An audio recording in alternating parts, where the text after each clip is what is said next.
আপনি কতটা কষ্টে আছেন তা কখনো কেউ দেখতে আসবে না, কিন্তু প্রাণ খুলে একবার হেসে দেখেন, হিংসে করার লোকের অভাব হবে না। হ্যালো এভরিওয়ান, আসসালামু আলাইকুম। স্মল ফ্যামিলি বাই এমআর থেকে আরও একটি নতুন ভিডিও দেখার জন্য সবাইকে আমন্ত্রণ জানাচ্ছি। আশা করছি যে যেখান থেকে ভিডিওটি দেখছেন সুস্থ এবং ভালো আছেন।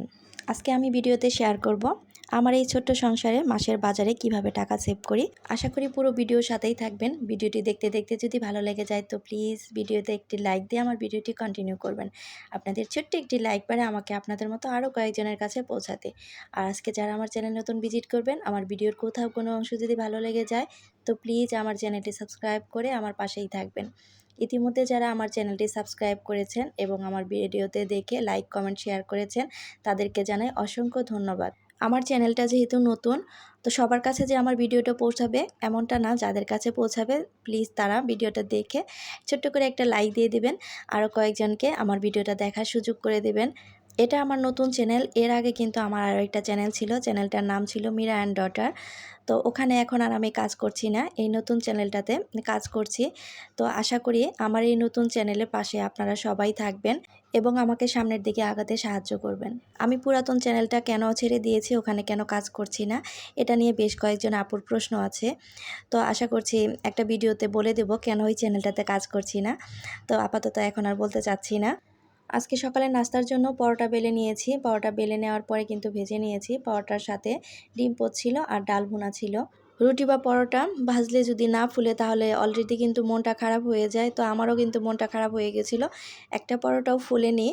তো পরোটা না ফুললেও পরোটাগুলো কিন্তু সফট হয়েছিল। তো পরোটা না ফোলার পেছনে কারণ আছে, চুলার গ্যাসটা একদম কম ছিল, যার কারণে পরোটা ফুলেনি। তো চুলার জাল যদি কম থাকে তাহলে কিন্তু পরোটা আসলে ফুলে না, এটা আমি কয়েকবার খেয়াল করেছি। তো নাস্তাটা খেয়ে নেওয়ার পরে এখানে এই যে মাসের বাজার লিস্ট করব, সেটার জন্য একটা প্যাড আর কলম নিয়ে বসে গেছি। তো আমি সবসময় কিন্তু আমার এই ছোট্ট সংসারের মাসের বাজারগুলো করার আগে একটা লিস্ট করে নেই। বাজার লিস্ট করার আগেও সর্বপ্রথমে যে কাজটা করি সেটা হচ্ছে মাসের বাজেটটা ঠিক করে নেই। বাজেটটা ঠিক করে নেওয়ার পরে টাকাগুলোকে কয়েক ভাগে ভাগ করে নেই, কোন কোন খাতে আমার খরচ কত নিব সেরকম একটা বাজেট করে নেই। সংসার চালাতে যে শুধু টাকারই প্রয়োজন হয় এমনটা কিন্তু না, টাকার সাথে কিন্তু আপনার বুদ্ধিটাও লাগবে, পরিশ্রমটাও লাগবে, পরিকল্পনাটাও লাগবে, হিসেবি হতে হবে। হিসেবি মানেই অনেকে মনে করে কিপটা। তো কিপটামি একটা আর হিসেবি একটা। কিপটা যেটা হচ্ছে আপনার সামর্থ্য আছে, তারপর আপনার একটা জিনিস কিনছেন না বা খাচ্ছেন না এটা।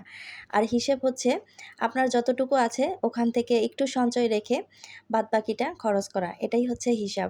আমি যখন থেকে সংসার শুরু করেছি সর্বপ্রথমে যে কাজটা আমি করে থাকি বা এখনও করে আসছি সেটা হচ্ছে মাসের শুরুতে আমি একটা মোট বাজেট নিয়ে নেই।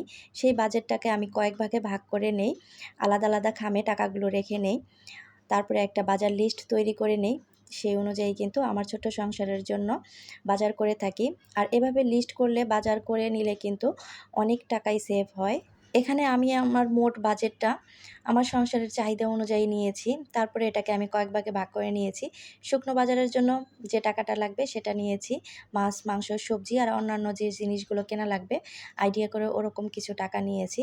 সেগুলোকে আলাদা আলাদা খামে আমি রেখে দিয়েছি। প্রত্যেক মাসে এরকম কয়েকটা খাম নেই যেখানে আমি টাকাগুলোকে আলাদা আলাদা করে রাখি। তো এরকম করে রাখলে আমার কাছে মনে হয় কি টাকা সেভ হয়, সুবিধাও হয়। এক খাতের টাকা আরেক খাতে ভাঙা পড়ে না। তো আমি কিন্তু সবসময় এই কাজটা করে থাকি। এর মাঝখানে আমি পরীক্ষা করার জন্য এরকম লিস্ট ছাড়া আর বাজেট ছাড়া সংসার চালিয়ে দেখেছি। টাকা তো সেভ হবে দূরের কথা, উল্টো আমার লস হয়েছে। তো তারপর থেকে আমি কখনোই আর এরকম বাজেট আর লিস্ট ছাড়া আমি আমার মাসের বাজারগুলো করি না। তো এখানে এই যে আমি আমার শুকনো বাজারের যে লিস্টটা সেটা কিন্তু করে নিচ্ছিলাম। শুকনো বাজারের লিস্ট করে নিলে যে সুবিধাটা হয় সেটা হচ্ছে বাড়তি কোনো জিনিস কেনা পড়ে না। বাড়তি কোনো জিনিস কেনা মানেই কিন্তু অপচয়। মাসের বাজারের লিস্ট করার আগে সর্বপ্রথম যে কাজটা করি, কিচেনে যেয়ে দেখি কোন জিনিসটা কতটুকু আছে, কোনটা শেষ বা কোনটা কতটুকু লাগবে, এটা দেখে কিন্তু বাজারের লিস্টটা ওই অনুযায়ী করি। এতে করে কিন্তু বাড়তি কোনো জিনিস কেনা পড়ে না, আমার টাকাও অপচয় হয় না, আমার কিন্তু বেশ কিছু টাকা সেভ হয়। বাজার লিস্ট নিয়ে যে কাজটা করি সেটা হচ্ছে সব কিছু জিনিস আমি একটা দোকান থেকে কেনার চেষ্টা করি। এতে করে দেখা যায় কি একটা দোকান থেকে যদি সব কিছু জিনিস কেনা হয় তাহলে কিন্তু ওরা পাইকারি রেটে ধরে। তো পাইকারি রেটে ধরলে কিন্তু ওখানে বেশ কিছু টাকা সেভ হয়। মাসের বাজারটা একসাথে করলে শুধু যে টাকা সেভ হয় তা কিন্তু না, আরও কিন্তু সুবিধা আছে। সব জিনিস একসাথে কিনে গুছিয়ে নিলে পুরো মাসটা কিন্তু নিশ্চিন্তে চালানো যায়, বারবার বাজারে যাওয়ার টেনশন থাকে না। প্রতি মাসের শুরুতে বা শেষের দিকে প্রত্যেকটা সুপার শপে কিন্তু দেখবেন ছাড় দিয়ে থাকে বিভিন্ন জিনিসের উপরে। তো ওই ছাড় দেখে যদি সংসারের প্রয়োজনীয় জিনিসগুলো কিনে নেওয়া যায়, এতে করে কিন্তু সংসারের টাকা দেখবেন অনেকটাই সেভ হয়। এতে করে কিন্তু কম খরচে সংসারের বাজারগুলো করে নেওয়া যায়। অফার পেয়ে হুমড়ি খেয়ে যে জিনিসগুলো কিনে ফেলি তা কিন্তু না, সবসময় আগে জিনিসের মান ভালো না খারাপ এটার উপরে খেয়াল রাখি। এই ছোট ছোট টিপসগুলো ফলো করেই আমি আমার সংসারের মাসের বাজার থেকে টাকা সেভ করে থাকি। আপনারা আপনাদের সংসারের মাসের বাজার থেকে কিভাবে টাকা সেভ করেন অবশ্যই কিন্তু কমেন্ট করে জানাবেন। আপনাদের একটি কমেন্ট আমাকে কিন্তু পরবর্তী ভিডিও বানানোর জন্য উৎসাহ জাগায়।